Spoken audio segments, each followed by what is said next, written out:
نحمده ونصلي ونسلم على رسوله الكريم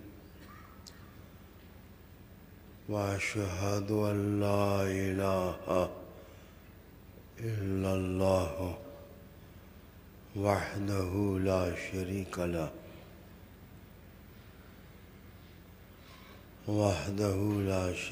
له وأشهد أن محمدًا عبده ورسوله أما بعد فأعوذ بالله من الشيطان الرجيم بسم الله الرحمن الرحيم وكتبنا له في الألواح من كل شيء موعظة وتفصيلا لكل شيء فخذها بقوة وأمر قومك يأخذوا بأحسنها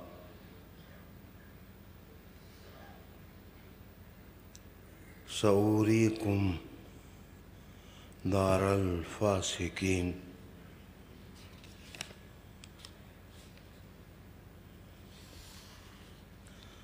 سأصرف عن آياتي الذين يتكبرون في الأرض بغير الحق وإن يروا كل آية لا يؤمنوا بها وإن يروا سبيل الرشد لا يتخذوه سبيلا وإن يروا سبيل الغي يتخذوه سبيلا ذلك بأنهم كذبوا بآياتنا وكانوا عنها غافلين صدق الله مولانا العظيم وبلغنا رسوله النبي الكريم ونحن على ذلك من الشاهدين والشاكرين والحمد لله رب العالمين إن الله وملائكته يصلون على النبي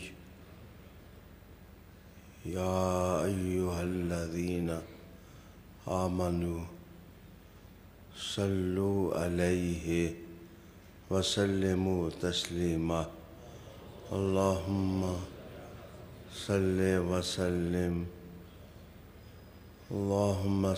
وسلم على سيدنا ونبينا ومولانا محمد وعلى آل سيدنا ونبينا ومولانا محمد وبارك وسلم صل عليه.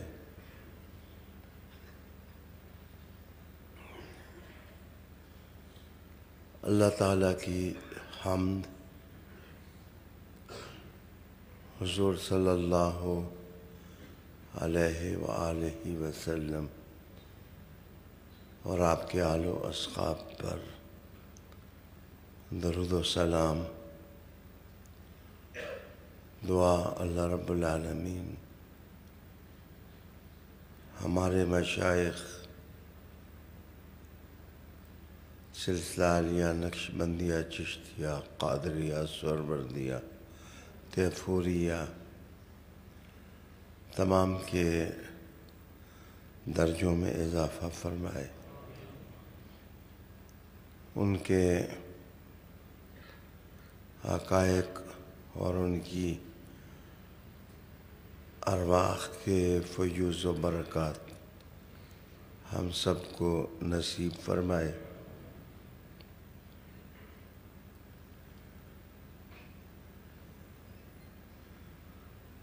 آج ہماری محفل میں یہاں آپ رونق بار ہوئے، خوشی ہوئی، دل سے دعائیں نکلیں۔ وہاں ایبٹ آباد سے امان اللہ جدون صاحب تشریف فرما ہوئے، عرض وطن کی تاریخ کے معروف جج محترم طارق رحیم صاحب پر میری نظر پڑ رہی ہے، وہ بھی تشریف فرما ہیں۔ علماء، مشائخ، اللہ آپ کو ٹھیک رکھے، آپ کے ہجوم جذبات میں ایک نہ ٹھیک میں ہی ہوں، میرے لیے بھی دعا کریں۔ اللہ تعالیٰ اپنا کرم، فضل اور رحمت نصیب فرمائے۔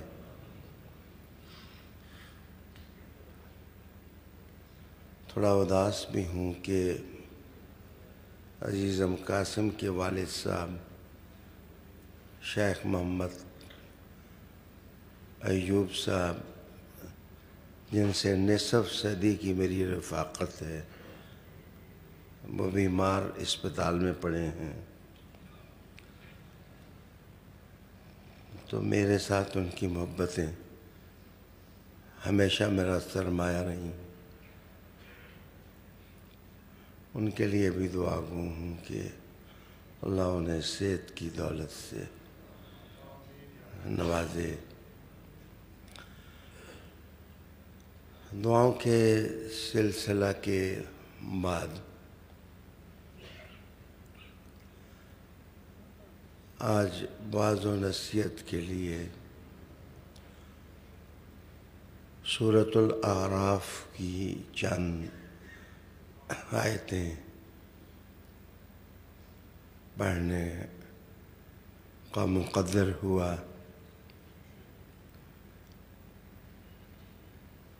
انہی کی روشنی میں چند باتیں عرض کرنے کی سعی کروں گا۔ ارشاد باری ہے کہ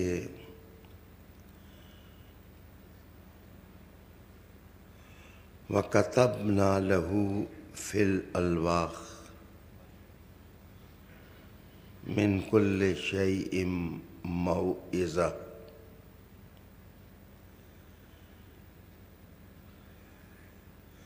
ہم نے ان کے لیے تختیوں میں ہر چیز لکھ دی، نصیحت و تفصیلا لکل شیء، اور ہر شے کا تفصیلی علم، فخذها بقوۃ، سو اسے قوت سے تھامیے،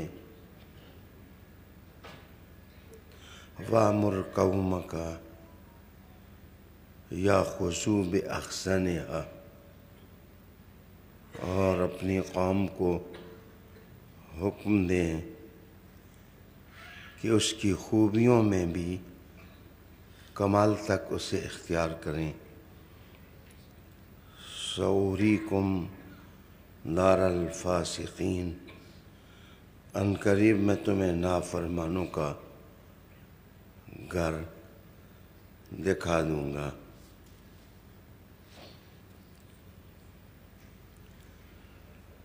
یہاں پہلا جملہ غور و فکر کا تقاضا کرتا ہے۔ ارشاد باری ہے کہ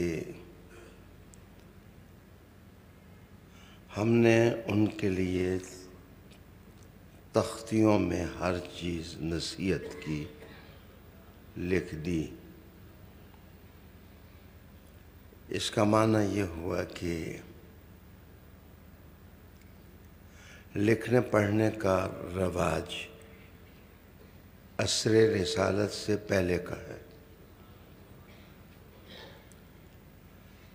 لکھا بھی جاتا تھا اور پڑھا بھی جاتا تھا، اور جو لکھے پڑھے لوگ ہوتے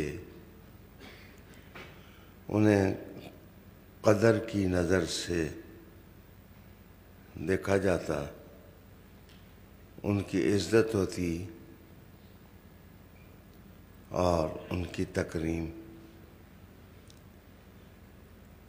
رسالت محمد صلی اللہ علیہ وآلہ وسلم نے بھی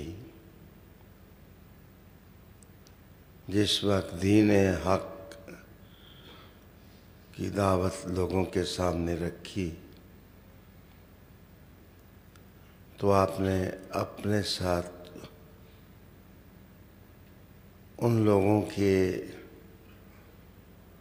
جمع رہنے کو ترجیح دی جو دانشور تھے اور پڑھے لکھے لوگ تھے۔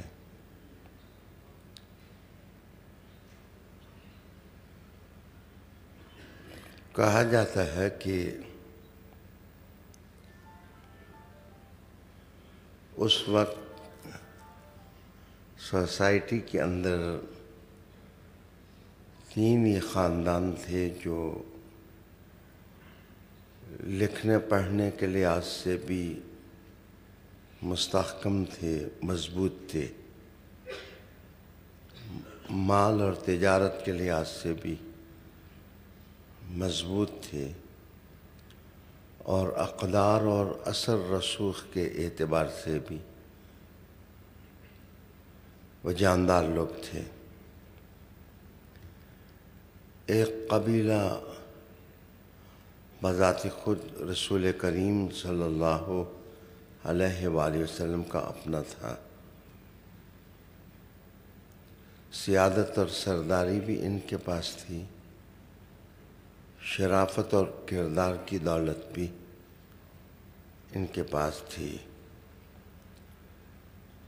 اسی لیے بڑی محکم بنیادوں پر آپ صلی اللہ علیہ وسلم نے ارشاد فرمایا کہ میں پاک پیٹھوں سے پاک رحموں میں منتقل ہوا۔ پاک پیٹھوں سے تاریخی عظمتوں کی طرف اشارہ ہے، اور پاک پیٹوں سے شرافت اور کردار کی فضیلت کی طرف اشارہ ہے۔ سماجی بہبود کا کام تقریباً انہی 3 خاندانوں کی زیر نگرانی ہوتا۔ یا ہاشمی تھے اور یا ابو بکر صدیق رضی اللہ تعالیٰ عنہ کا خاندان تھا، یا خدیجۃ الکبریٰ کا خاندان تھا۔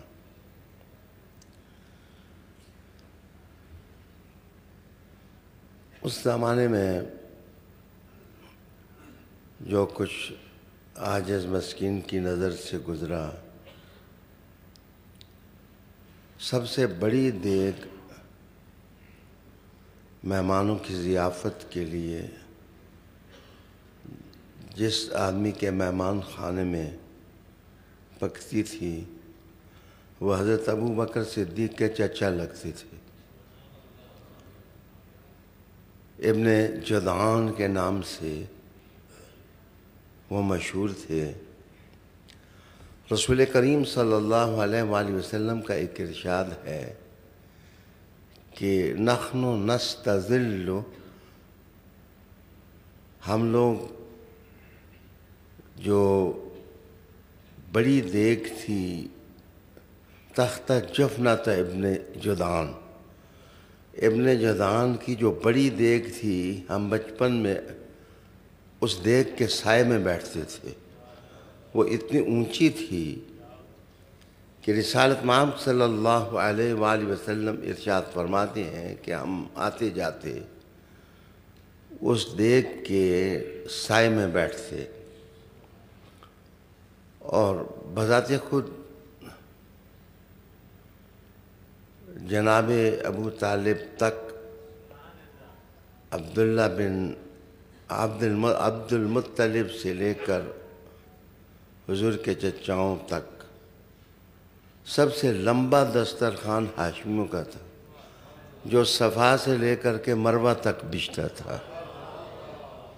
اس پر شاعری جنم لیتی اور شعراء خراج تحسین پیش کرتے کہ کسی اور قبیلے کی سعادت بھی ہے کہ جن کا دسترخوان اتنا طویل اور لمبا ہو. گویا جفنہ ابن جدعان دلالت کرتی ہے کہ ابو بکر صدیق رضی اللہ تعالیٰ عنہ کا خاندان مہمان نوازی میں ایک نام رکھتا تھا. سفرہ دسترخوان ہاشمیوں کا معروف اور مشہور تھا. خدیجۃ الکبریٰ کی مال دولت اور تجارت کی شہرت زباں زدِ عوام ہے. شاید ہی کوئی تاریخ کی کتاب ہو جس میں ام المومنین کا ذکر نہ ہو. عجیب تر بات یہ کہ قلم بھی انہی کا مشہور تھا، لکھتے بھی یہی بے مثال قسم کا لکھتے تھے.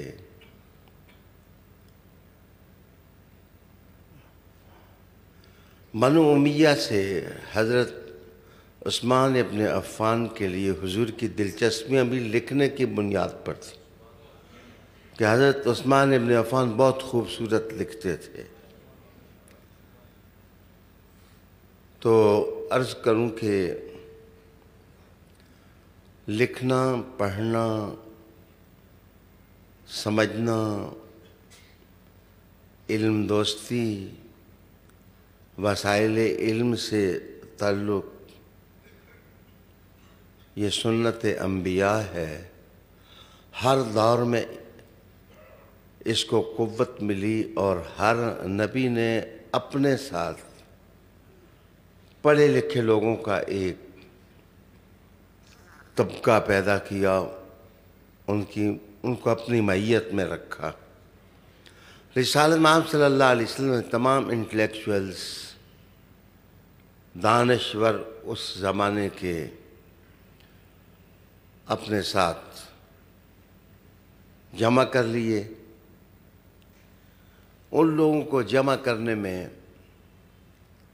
خدیجۃ الکبریٰ کا بڑا ہاتھ تھا، اور ابو بکر صدیق رضی اللہ تعالیٰ عنہ کے بڑے کارنامے تھے، اور حضرت علی المرتضیٰ کی بڑی وفا تھی، اور جناب ابو طالب کی بڑی ٹیک تھی.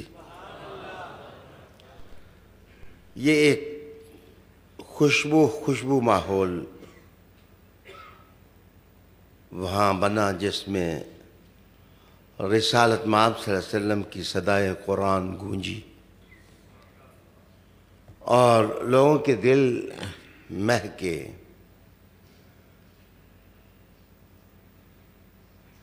مجھے کچھ قسم پرسیوں کا احساس ہوتا ہے، لیکن میں ان کو بھی کانٹا نہیں سمجھتا اسلام کا،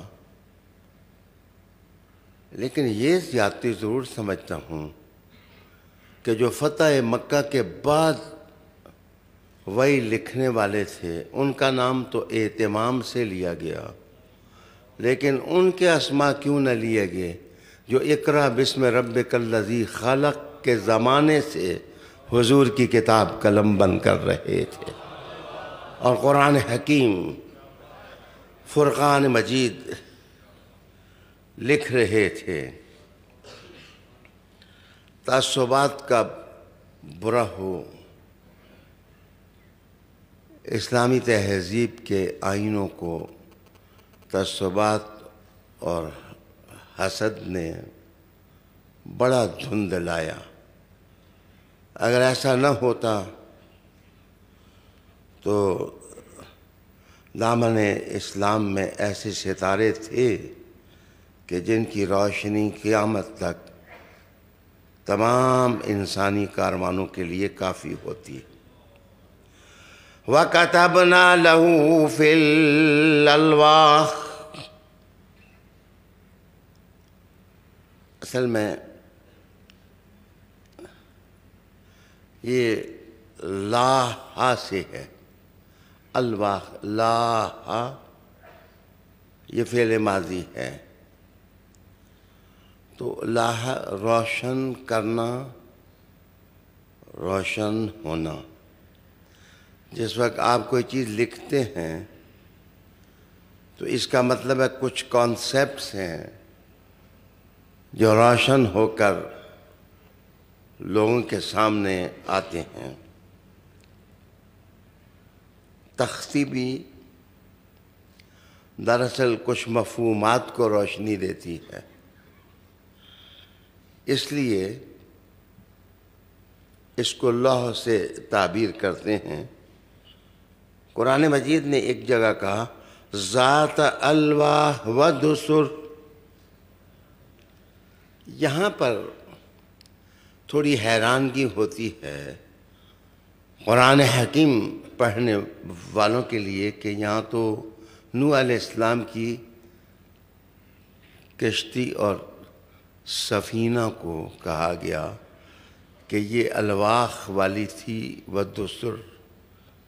اصل میں دسر کیلوں کو کہتے ہیں، میخیں اور تختے جن سے جڑ کر کے وہ سفینہ بنا، یعنی کچھ تختے تھے اور کچھ کیلیں تھیں جن کو نوح علیہ السلام کام میں لائے اور آپ نے ایک کشتی بنائی۔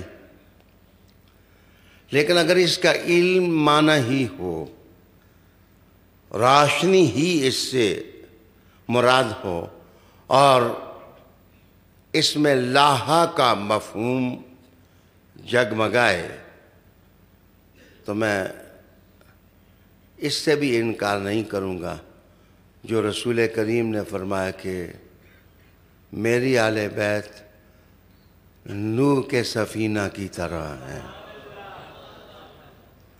آقا حضور صلی اللہ علیہ وآلہ وسلم نے اپنے خاندان کو، اپنی آل کو سفینہ نوح سے تشبیہ دی کہ جو آدمی نجات پانا چاہتا ہے وہ ہماری کشتی میں بیٹھے۔ اس کا مطلب ہے تمہاری کشتیاں بھی ہیں۔ بہت سے لوگ ہیں جو رسولوں کے مقابلے میں اپنی کشتیاں بنا لیتے ہیں، خاندان رسالت کے مقابلے میں اپنی کشتیاں بنا لیتے ہیں، لیکن ہر کشتی کو کنارہ نہیں ملتا۔ کنارہ اسی سفینہ کو ملتا ہے جو آل بیت اطہار سے معنون ہو۔ وَكَتَبْنَا لَهُ فِي الْأَلْوَاحِ۔ اچھا، میں اس کی وجہ تسمیہ بھی عرض کر دوں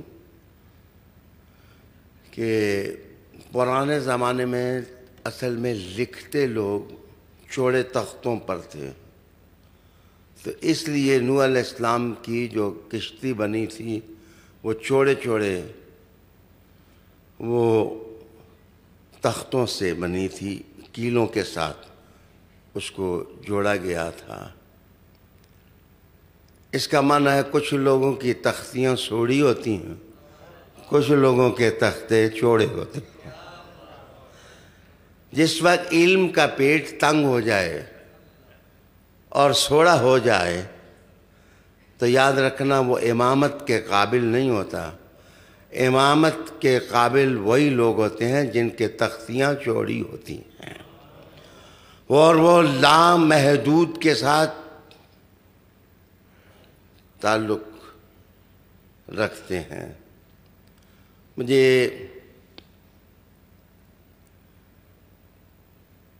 ایک مغربی آتھر ہے، اس کا ایک بہت خوبصورت اقتباس یاد پڑ رہا ہے۔ اس کا حوالہ ورڈزورتھ نے بھی دیا اور اس کو اور لوگوں نے بھی یاد کیا کہ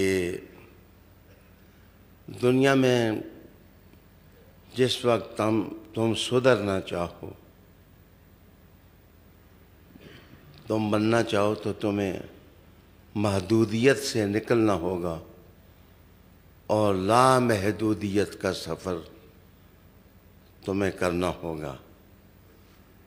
اس کے لفظ مجھے اتنے حسین لگے، میں آپ کی نظر کرتا ہوں۔ وہ کہتا ہے کہ مکانوں کی بدقسمتی کہ ہر مکان کسی دیوار پر جا کر ختم ہو جاتا۔ وہ کہتا ہے دریاؤں کی بدقسمتی کہ ہر دریا کسی ساحل سے جا کر اپنے وجود کو ختم کر دیتا ہے۔ کہتا ہے کہ درختوں کی بدقسمتی کہ وہ زمین سے اگتے ہیں، ان کا شوق آسمان کی طرف ان کو اٹھاتا ہے، لیکن زمین ہی ان کی جڑوں کو کھینچ لیتی ہے اور وہ زیادہ اوپر نہیں جا سکتے۔ محدود کے وہ محدود رہتے ہیں، لامحدودیت ان کا مقدر نہیں بنتی۔ کبھی کبھی میں سوچتا ہوں کہ اگر بندے کا دل شوق پیدا کر لے کہ میں بھی لامحدود ہو جاؤں یا میں لامحدودیت کی طرف سفر کروں، تو مجھے اپنے وجود پر شک سا ہوتا ہے کہ یہ کام میں نہیں کر سکتا۔ یہ اگر کوئی کر سکتا ہے تو یہ یا نبیوں کا کنبہ کر سکتا ہے یا ولیوں کا کنبہ کر سکتا ہے۔ شاید اس میں معراج النبی کے وسیع اشارات انسانی قافلوں کی رہنمائی کرتے ہیں۔ میرے دوستو، اس دور میں جب علی لکھا کرتے تھے، جب کئی کاتبین کا وجود ہی نہیں تھا، وہ اپنے وجود کے ساتھ ابھرے، لیکن عصر رسالت جس وقت خوشبوئیں بکھیرنے کے لیے اپنے گھر کے افراد کے ساتھ تڑپا تو اس میں ادھر خدیجہ نظر آئیں، ادھر علی نظر آئے، ادھر صدیق اکبر نظر آیا۔ بخاری کے دیباچہ میں یہ الفاظ کتنے حسین اور کتنے دلچسپ ہیں کہ جب زملونی زملونی کی آواز رسول کریم علیہ السلام نے ماری تو حضرت خدیجۃ الکبریٰ حضور کو ورقہ بن نوفل کے پاس لے کر گئے۔ اس زمانے میں وہ کتاب کو عبرانی زبان میں لکھا کرتے تھے، اس کا مطلب ہے بہت سے لوگ لکھا کرتے تھے، اور جو لکھا کرتے تھے وہ رسول کریم کے قدموں میں بیٹھا کرتے تھے اور وہ اپنے شوق کی انگیٹھیاں گرم کرتے تھے اور وہ عشق کے تنور روشن کرتے تھے۔ جب مصطفیٰ کا چہرہ دیکھا تو ورقہ بن نوفل نے بھی کہا تھا قلم چھوڑ کے کہ اے کاش جس وقت لوگ تمہیں شہر سے نکالیں گے میں بھی ہوتا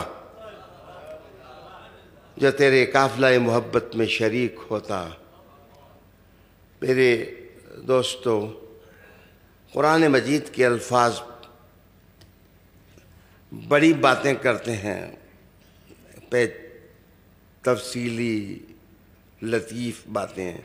وَكَتَبْنَا لَهُ فِي الْأَلْوَاحِ مِنْ كُلِّ شَيْءٍ مَوْعِظَةً وَتَفْصِيلًا لِكُلِّ شَيْءٍ۔ اس کا مطلب یہ ہے کہ جو تختوں پر لکھے، حضور تو نہیں لکھتے تھے، قرآن مجید نے نفی کر دی، وہ تو خط بھی نہیں کھینچتے تھے۔ آپ امی تھے، آپ نہیں لکھتے تھے، لیکن آپ لکھاتے تھے۔ ان کے ارد گرد جتنے لوگ اکٹھے تھے وہ جناب لکھا کرتے تھے۔ میں کیسے مانوں کہ جب فتح مکہ کے بعد کچھ کاتب داخل ہوئے عصر رسالت کی صحبت میں، تو پہلے کاتب ریٹائر ہو گئے، ان کے قلم ٹوٹ گئے، کیا انہیں لکھنا چھوڑ دیا یا وہ لکھنا بھول گئے؟ آج میں اجتماع سے خطاب کرتے ہوئے عرض کر رہا تھا کہ جس وقت حضور صلی اللہ علیہ وسلم ابو بکر صدیق کو لے کر ہجرت پر گئے تھے تو سراقہ کو جس وقت اس کی سواری کے قدم دھنس گئے تو رحمت عالم نے دعا دی، تو اس نے کہا یہ لکھ کے دے دو۔ تو حضور بہت کچھ مکہ میں چھوڑ کے گئے لیکن قلم نہیں چھوڑ کے گئے۔ رسالت مآب صلی اللہ علیہ وسلم کے ساتھ ابو بکر صدیق کا غلام عامر بن فہیرہ وہ موجود تھے، انہوں نے اپنے ہاتھ سے معاہدہ لکھا۔ اس کا مطلب ہے کہ ابتدائی زمانے میں بھی کاتب موجود تھے جو لکھتے تھے۔ اے کاش کہ اسلام کی تاریخ کو لوگ یتیموں کی تاریخ نہ بناتے، اے کاش کہ اسلام کی تاریخ کو لوگ جناب جاہل ہونے کی تاریخ سے معنون نہ کرتے۔ اسلام کی تحریک اٹھی ہی علم سے ہے۔ رسالت مآب صلی اللہ علیہ وسلم نے پہلے لفظ جو اپنی زبان سے ادا کیے وہ اقرا، وہ تو پڑھنے کے تھے، اللہ کے نام سے پڑھنا۔ اس میں تفصیل ہے لیکن میں کچھ ضروری باتیں آپ کی خدمت میں عرض کرنا چاہتا ہوں۔ اچھا جی، چائنا کے لوگ کاغذ گھاس کا بناتے تھے جس پر لکھتے تھے۔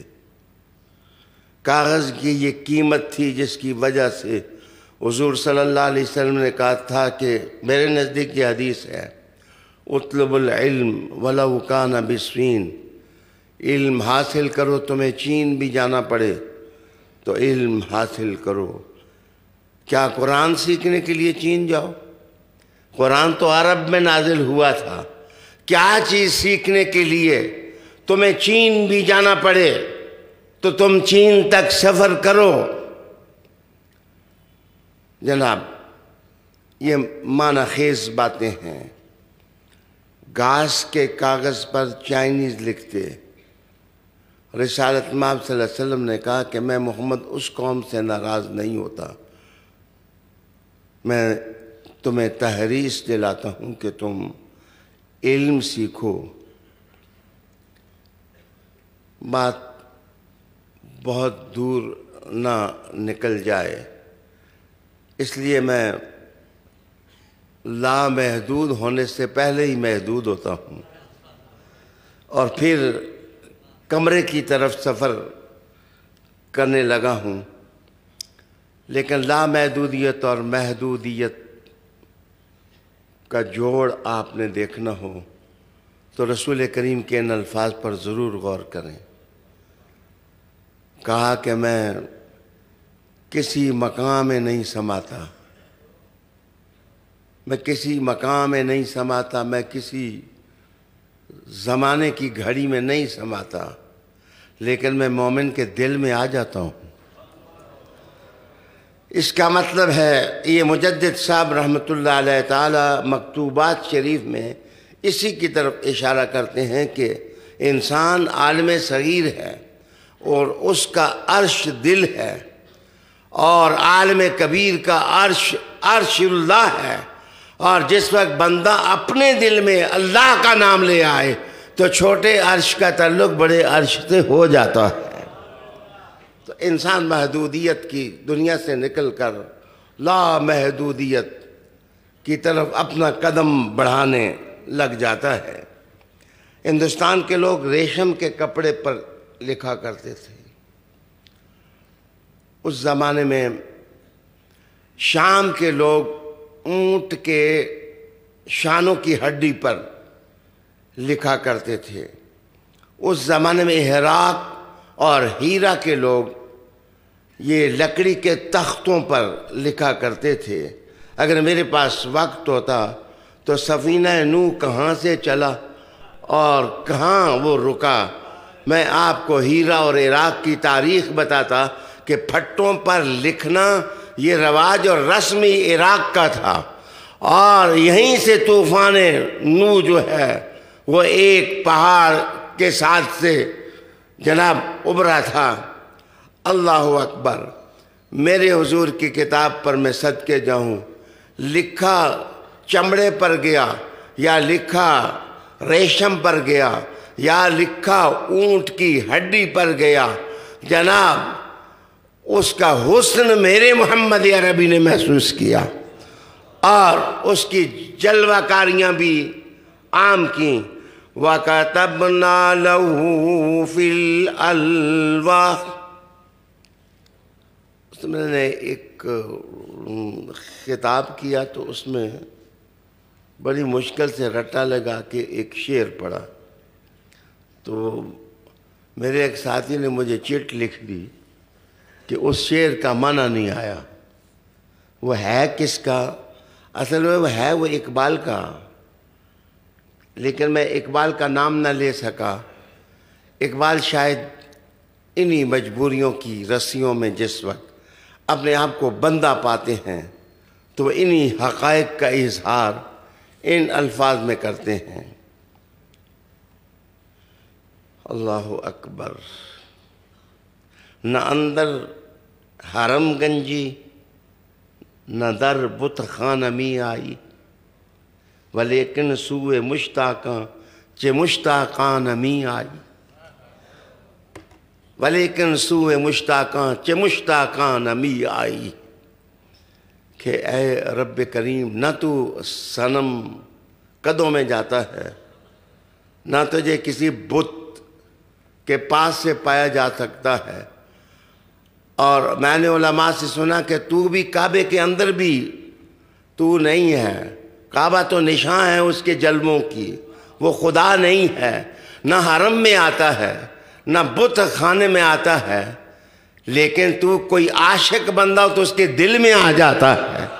ولیکن سوئے مشتاقاں چے مشتاقان می آئی، کہ تو جس وقت شوق سے پیار سے مومن کے دل کے اندر آتا ہے،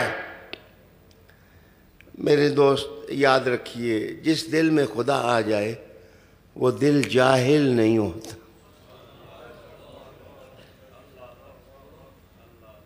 جس دل میں خدا آ جائے،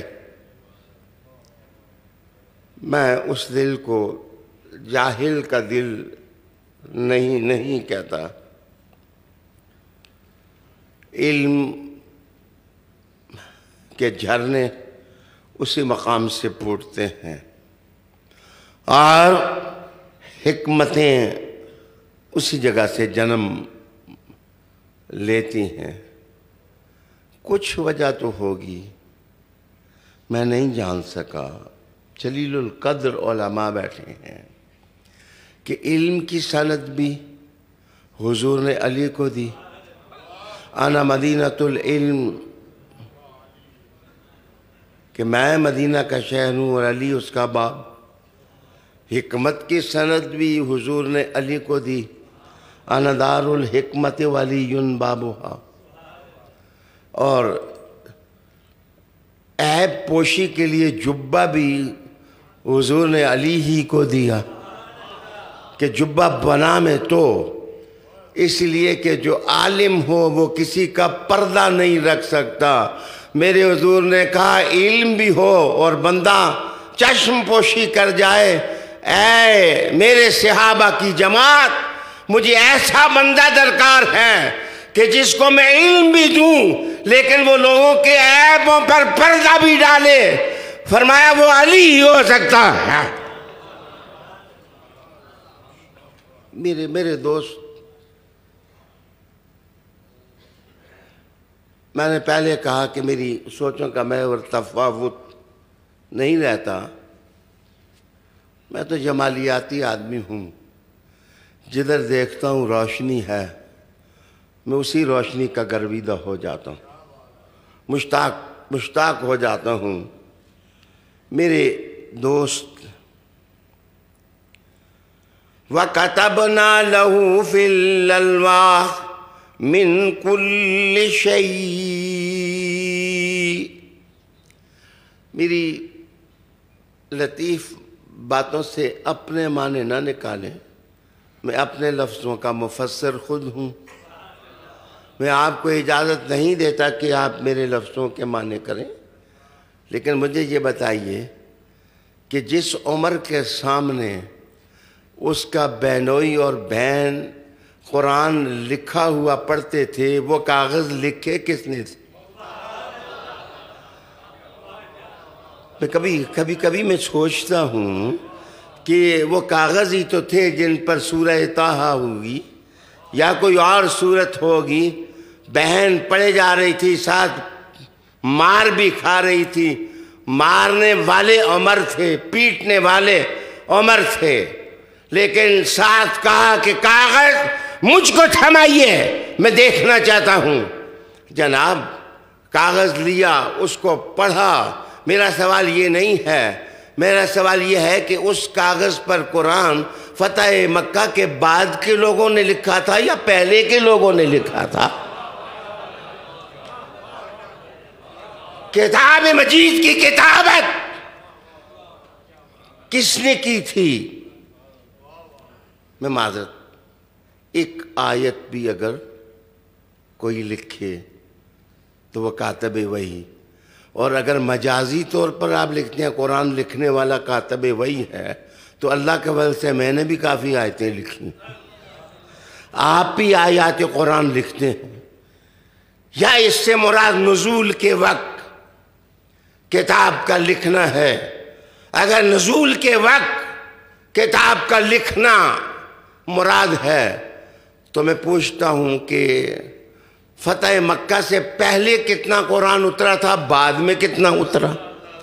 الَّيَوْمَ أَكْمَلْتُ لَكُمْ دِينَكُمْ وَأَتْمَمْتُ عَلَيْكُمْ نِعْمَتِي وَرَضِيتُ لَكُمُ الْإِسْلَامَ دِينًا۔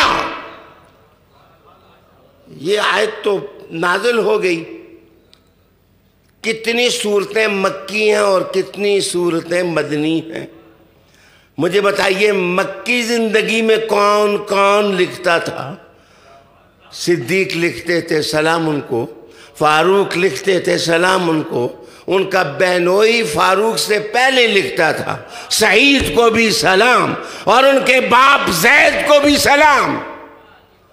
بہت کم لوگ جانتے ہیں کہ وہ زید جو سعید کے باپ تھے وہ پہلے غلام ہونے کے ناطے پہلے مسلمان تھے، اور جو قافلہ حضور نے پہلے اکٹھا کیا، علی بھی لکھ لیتا تھا، خدیجہ بھی لکھ لیتی تھیں، ابو بکر بھی لکھ لیتے تھے، حضرت زید بھی لکھ لیتے تھے، ورقہ بھی لکھ لیتے تھے۔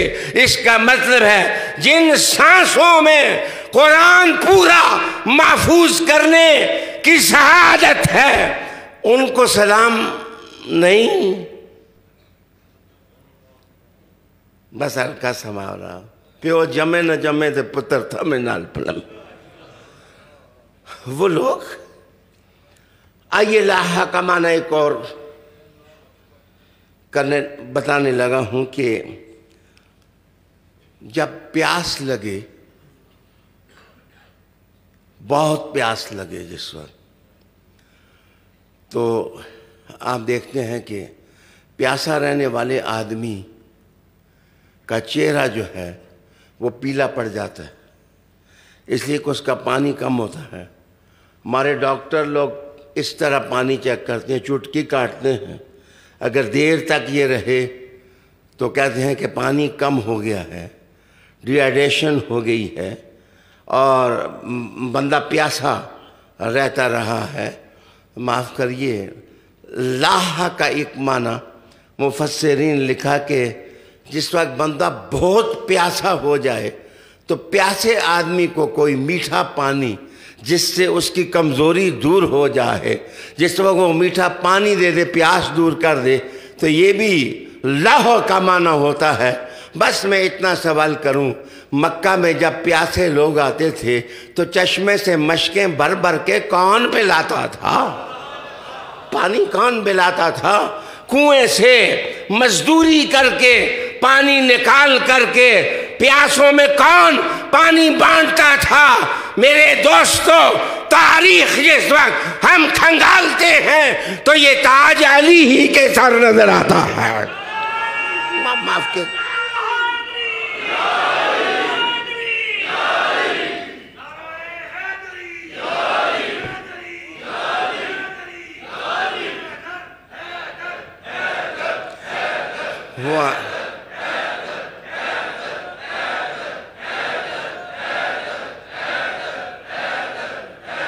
وَكَتَبْنَا لَهُ فِي الْأَلْوَاحِ مِنْ كُلِّ شَيْءٍ۔ میں نے تو نعرے نہیں لگائے، آپ نے کہا ہے حیدر حیدر۔ اس لیے جو بولنے والا ہوتا ہے، ہاشمی خطیب جو ہیں وہ خود نہیں بولتے، دوسروں کو بلواتے ہیں۔ جناب یہ ہمارے بولنے کا انداز ہے۔ ہم اپنی گفتگو کا جو تانا بانا ہے اس کو خراب نہیں ہونے دیتے، اور حیدر کے نام سے وہ خراب ہوتا بھی نہیں۔ الواح کے بارے میں ایک معنی تورات کا مجھے بہت پسند آیا ہے۔ کتاب پرانی ہے لیکن مفہوم واہ واہ ہے۔ یہ کبھی آپ نے دیکھا ہوگا کہ زخم ہو جائے تو زخم کا خون بند نہ ہو، بلیڈنگ اس کی ختم نہ ہو، تو دیہاتوں کے اندر وہاں کوئی بوری یا کوئی اس قسم کی چیز اس کو جلاتے ہیں۔ جلانے کے بعد وہ جو کالخ بن جاتی ہے اس کو اس زخم پر ڈالتے ہیں تو زخم مندمل ہو جاتے ہیں۔ تو یاد رکھیے میرے دوست، جو پرانے زمانے میں روشنائی بنتی، سیاہی بنتی، اس روشنائی کو سیاہی کہتے ہی اس لیے ہیں کہ اس کے اندر کالی کالی کوئی چیز ڈالتے، اور لکھنے والا بندہ قلم جس وقت اندر ڈال کر کے اس کالخ میں قلم کی کلک جو ہے وہ تر کرتا، تر کرنے پر جس وقت سفید کاغذ پر لا کر لکھتا تو مفہوم اور راشن ہو جاتے۔ اس کا معنی یہ ہے کہ ایسی سیاہی جو راشنی دے دے۔ دل کالے تو منہ کالا چنگا۔ بعض لوگ جو ہیں وہ اندر سے بھی کالے اور باہر سے بھی کالے ہوتے ہیں، لیکن بلال کالا تھا لیکن عربوں کو روشنی دے گیا عشق رسالت کی اور عشق محمد صلی اللہ علیہ وآلہ وسلم کی۔ میرے دوست، علم کا عام کرنا اگر اس کا معنی روشنائی ہو تو وسائل علم کی طرف اشارہ ہوگا۔ وسائل علم کی طرف اشارہ ہونے کا مطلب کسی آدمی کو لکھنے میں مدد چاہیے، اس کے پاس روشنائی نہیں، اس کو روشنائی دے دینا۔ جس کے پاس قلم نہیں اس کو قلم دے دینا۔ جو پیاسا ہے اس کو پانی دے دینا۔ جو بھوکا ہے اس کو روٹی دے دینا۔ جو جاہل ہے اس کو علم پڑھا دینا، اور جس کا دل خالی ہے اس میں اللہ کا نام ڈال دینا، جو قرآن نہیں پڑھتا اس کو تلاوت دے دینا، یہ کام ہے وسائل علم کو طاقت دینے والے۔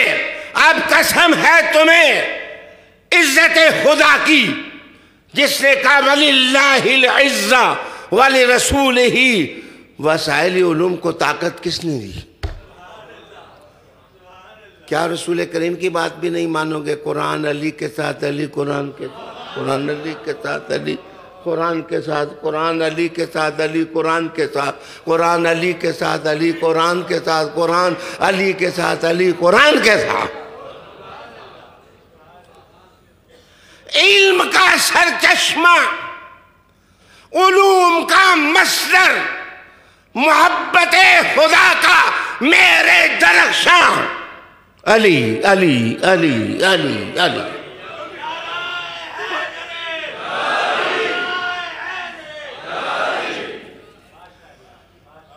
میری اپنی لکھی ہوئی تفسیر، یہ تبصرہ سے میں تقریر کر رہا ہوں۔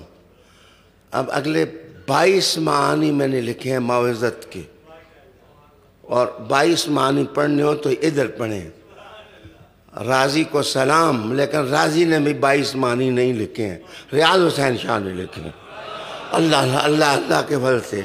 لیکن ریاض حسین شاہ پھر بھی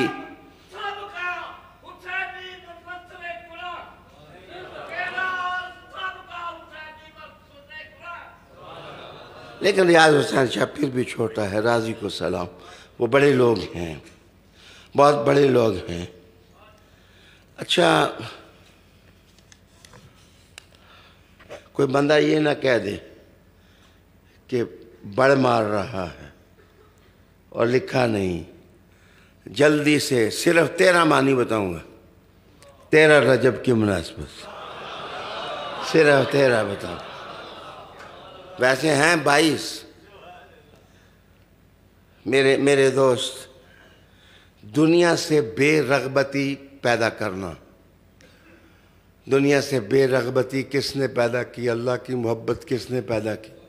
چشتیوں نے کی، سوروردیوں نے کی، قادریوں نے کی، نقش بندیوں نے کی۔ نقش بندیوں کا امام کون؟ سید بادشاہ۔ چشتیوں کا امام کون؟ سید بادشاہ۔ قادریوں کا امام کون؟ سید بادشاہ۔ جناب سوروردیوں کا امام کون؟ سید بادشاہ۔ سیدوں کا باپ کون؟ علی علی علی علی علی۔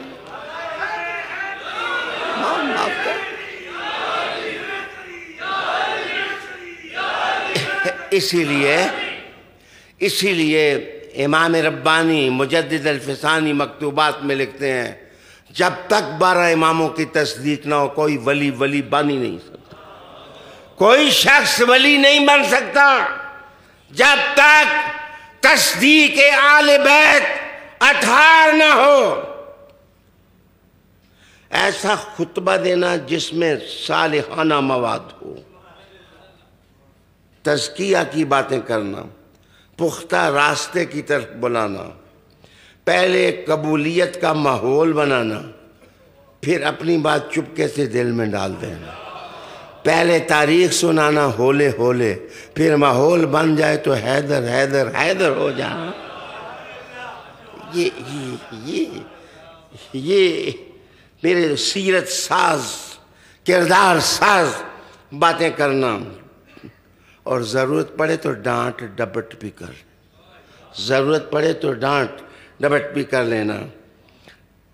سمجھداری لوگوں میں عام کرنا، اپنے حلقے میں دانا لوگوں کو جگہ دینا،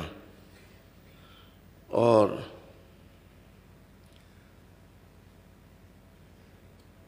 پتہ نہیں کیوں اس نے لکھ دیا کہ مسموم کر دینا بھی ایک آدمی نے مانا لکھا۔ اس کا معنی ذرا تھوڑا خطرناک ہے، لیکن میں سمجھ گیا۔ جس وقت آپ کسی سے متاثر ہوں نا، تو عورت ہو تو کہتے ہیں ہائے میں مر گئی، ہائے میں مر گئی۔ اور ماں بھی جس وقت اپنے بیٹے کے ساتھ بہت پیار کر کہتی ہے وہ پٹنے جو گیا، وہ ساتھ پٹنے جوگا بھی کہتی ہے، اور ساتھ جو ہے اس کو سینے سے بھی لگاتی ہے. اور کبھی کبھی کہتے ہیں اس ظالم نے بہت بڑی زبردست بات لکھی ہے. یہ دنیا ہے ادب کے مارکے ہیں جن کی طرف میں اشارہ کر رہا ہوں. یہاں بھی ایک مفسر نے بڑی ظالمانہ بات کی ہے. وہ کہنے لکھنا کہ علم ایسے دل میں اتارنا جیسے کسی کو مار ہی دینا نا، اس کے بغیر کسی کا نہ ہونا. میرے دوست، میں کتبنا سے بات شروع کی، اب میں نے واز ختم بھی کرنا ہے. میرے پیارے دوست غور سے سنیں.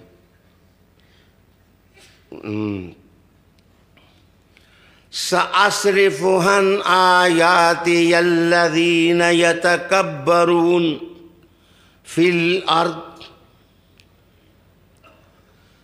رب کریم ارشاد فرماتا ہے، رب تعالی، کہ میں اپنی آیتیں روک لوں گا. جو لوگ بڑے بنتے ہیں، تکبر کرتے ہیں، فساد کرتے ہیں، کہتے ہیں بڑے مولوی، وہ اپنی بات میں متکبرانہ انداز اختیار کرتے ہیں. رب نے کہا میں پھیر دوں گا اپنی آیتیں. میں اپنی آیات کتاب اللہ وہ نہیں پڑھ سکتے. قرآن ان کے ادھر سے نیچے نہیں جاتا. اللہ اکبر. سفیان بن عیینہ کا ارشاد گرامی ہے. سفیان بن عیینہ، اللہ تعالیٰ متکبر لوگوں سے قرآن فہمی کی توفیق چھین لیتا ہے. وہ لوگ جو متکبر ہوتے ہیں، اللہ تعالیٰ قرآن فہمی ان سے چھین لیتا ہے. وہ کتاب اللہ. معاف کریے، یہ بات تھی حافظ محمد اکبر، یہ بات تھی کہ میں جب آپ کو فارغ التحصیل کیا تھا بچے، میں نے آپ کو کہا تھا قرآن سنانا نہ چھوڑنا، نہ کلا، ہرگز نہیں. حافظ سخی صاحب کو بھی جھنگ سے دیکھ رہا ہوں، ماشاءاللہ تشریف لائے ہیں. انہوں نے بہت خوبصورت کتاب لکھی ہے، وہ مجھے پہنچی ہے، تھوڑی سی پڑھی ہے، علی منی و انا من علی. اس پر پورا اجالہ نافع قلم بند کیا، اور ماشاءاللہ پہلے فاطمہ بدہتم منی پر کتاب لکھی. 1,00,000 روپے میں نے ان کو انعام دیا. اب انا من علی پر کتاب لکھی. یہ کیا وجہ ہے کہ جس کو کام ہوا ہے وہ علی والے پاس ہی آنا. یہ بات رکھیے، علی کا دشمن، علی کا بغیض، علی کے ساتھ حسد کرنے والا، اللہ کی قسم اس سے کچھ نہیں ہو سکتا. وہ قرآن کی خدمت نہیں کر سکتا، وہ کتاب اللہ کی خدمت نہیں کر سکتا. سأصرف عن آیاتی، میں پھیر دوں گا. تلاوت نہیں ہوتی بچے، تلاوت نہیں ہوتی اس آدمی سے. وہ کوشش کرتا ہے کہ قرآن مجید کھولے، قرآن مجید کہتا ہے نہ کھولنا دینا. علی نال دشمنی کر کے مجھے کھولتا ہے، مجھ سے مستفید ہونا چاہتا ہے. سأصرف عن آیاتی الذین یتکبرون. جان بوجھ کر میں فی الارض ساتھ نہیں پڑھ رہا، ویسے یتکبرون فی الارض، لیکن میں اس کا ایک معنی بچے، اللہ اللہ اللہ اللہ اللہ. ابن کثیر نے اسی آیت کی تفسیر کے اندر انہوں نے لکھا، آپ فرماتے ہیں کہ وہ شخص جو علم حق جنہوں نے سنا ہے وہ ہاتھ کھڑا کریں، علم، ہاتھ نیچا کریں. انا مدینۃ العلم و علی بابها۔ پھر حق حق حق، علی جدھر جاتا ہے حق ادھر جاتا ہے، علی جدھر جاتا ہے حق ادھر ادھر ادھر جاتا ہے۔ ابن کثیر لکھتے ہیں وہ شخص جو علم، حق اور سچ کو اٹھانے کے لیے ایک گھڑی کی بھی وہ تکلیف نہیں اٹھاتا، اس علم کو اور حق کو اٹھانے کے لیے ایک گھڑی کی تکلیف تو ہے، سردی ہے، موسم ٹھٹر رہا ہے، ہوائیں چل رہی ہیں، یخ بستہ ماحول ہے، گھر سے نکل کے آ کے ادھر بیٹھنا کوئی آسان کام تھوڑا ہی ہے۔ یہ بیٹھتا وہی ہے جس کو سیٹ ڈاؤن کا حکم ادھر سے آتا ہے، ادھر ادھر بیٹھ، ادھر ادھر ادھر، اس کے بغیر آ نہیں سکتا۔ اسے ساری زندگی، جو آدمی تھوڑی سی تکلیف نہیں اٹھاتا اس کو ساری زندگی، ابن کثیر لکھتے ہیں کہ جہالت کی ذلت اٹھانی پڑتی ہے، اس کو ساری زندگی جہالت کی ذلت اور رذالت اس کو اٹھانی پڑتی ہے۔ آگے دیکھیے، اب میں کہنے لگوں یتکبرون فی الارض، وہ تکبر کرتے ہیں زمین میں، فساد زمین میں۔ اچھا، زمین میں کیوں کہا؟ حالانکہ قرآن مجید پڑھیں ہر جگہ سماوات والارض، سماوات والارض، سماوات والارض، لیکن ادھر صرف الارض، فساد کرتے ہیں صرف زمین میں، آسمان کا نہیں کہا، اس لیے کہ ادھر پہنچ ہی نہیں، ادھر ان کی رسائی نہیں ہے۔ یہ جو کہا گیا، میں پیشن گوئی کرنے لگا ہوں کہ یہ جو کہا گیا کہ اس وقت مریخ کے اندر جناب فلاں ملک جو ہے وہ اتنے فلاں کیمرے نصب کر رہا ہے اور فلاں ڈرون کا سسٹم نصب کیا جا رہا ہے، مریخ سے زمین پر وہ مار کریں گے، انشاءاللہ تکبر والے ادھر پہنچ ہی نہیں سکے۔ جناب محترم طارق صاحب، اللہ آپ کو خوش رکھے، آپ کو دیکھ کر چورا شریف کی یادیں تازہ ہوئی ہیں۔ یہ صرف جج ہی نہیں رہے، یہ چورا شریف کے خلفاء میں سے بھی ہیں۔ تو صوفی ولی صاحب بھی تشریف فرما ہے کہ میں نے تاریخ پڑھی ہے کہ 1.5 کلو یعنی 2 کلو سے زیادہ، 1.5 سیر سمجھو، 1.5 سیر کا ایک ہیلی کاپٹر انہوں نے مریخ پر پہنچایا ہے، اور پتہ ہے اس پر کتنے پیسے لگے ہیں؟ وہ اس پر لکھا ہوا تھا 57 ٹریلین ڈالرز، پتہ نہیں کتنے لاکھوں اربوں روپیہ اس پر خرچ کر کے 1.5 فٹ دا ہیلی کاپٹر آپ نے ادھر پہنچایا ہے۔ باقی کیا پہنچائیں گے؟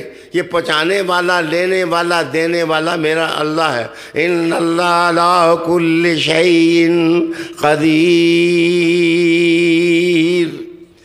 ان کے تکبر اور فساد کا شاخسانہ صرف زمین ہے، زمین اور زمین کے ممالک یہ فسادات کا رخ اوپر نہیں کر سکتے۔ رب نے کہا اوپر آئیں گے تو شیطان بنیں گے، اور شیطانوں کے لیے میں نے شعب ثاقب رکھے ہوئے ہیں جو ان کی تواضع کرتے ہیں۔ اللہ اکبر۔ میرے دوست، اب میں 2 لفظ قرآن مجید کے آپ کو سنا کر داد چاہوں گا، اپنے لیے نہیں، حیدر کے لیے، میں نے کہا حیدر کے لیے۔ اللہ اکبر۔ یتکبرون فی الارض بغیر الحق، بغیر الحق، بغیر الحق، بغیر الحق۔ معاف کیجیے، ناحق ظلم ہوتا ہے۔ ان کے لیے ظلم کا ساتھ دینا آسان ہے، لیکن یہ سچائیوں اور حق کا ساتھ دینا ان کے لیے ممکن نہیں ہوتا۔ آگے قرآن مجید کا اسلوب حسین آپ کے نام، وَإِن يَرَوْا كُلَّ آيَةٍ لَا يُؤْمِنُوا بِهَا وَإِن يَرَوْا كُلَّ آيَةٍ لَا يُؤْمِنُوا بِهَا۔ ان کے سامنے ساری آیتیں لے آؤ، 6300 اور کچھ اعلیٰ حضرت نے لکھی ہیں، 6666 ایک دوسرا قول ہے۔ یہ ساری آیات اگر ان کو بتا دو، نہ مانیں گے نہیں۔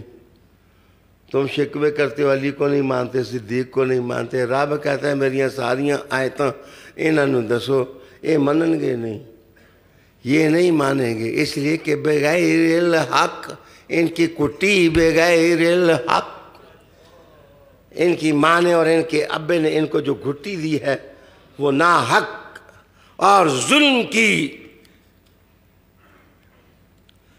وَإِن يَرَوْا سَبِيلَ الرُّشْدِ، اور اگر ان کے بعد ہدایت اور رشد کا راستہ روشن کر کے ان کو بتاؤ کہ یہ ہدایت کا راستہ ہے، یہ سچائیوں کا راستہ ہے، لا يتخذوا سبیلا، اس راستے پر کبھی نہیں آئیں گے، کبھی نہیں، نہ۔ یہ سچائی کے راستے اور حق کے راستے پر قرآن حکیم کہتا ہے کبھی نہیں آئیں گے۔